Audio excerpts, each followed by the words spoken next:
புரியவில்லை.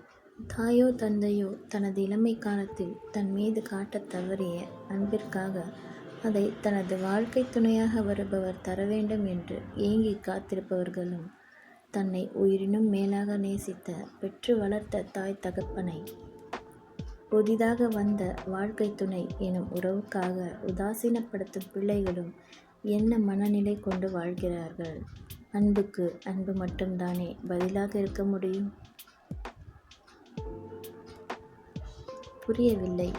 தாயோ தந்தையோ தனது இளமை காலத்தில் தன் மீது காட்டத் தவறிய அன்பிற்காக அதை தனது வாழ்க்கை துணையாக வருபவர் தரவேண்டும் என்று ஏங்கிக் காத்திருப்பவர்களும், தன்னை உயிரிலும் மேலாக நேசித்த பெற்று வளர்த்த தாய் தகப்பனை புதிதாக வந்த வாழ்க்கை துணை எனும் உறவுக்காக உதாசீனப்படுத்தும் பிள்ளைகளும் என்ன மனநிலை கொண்டு வாழ்கிறார்கள்?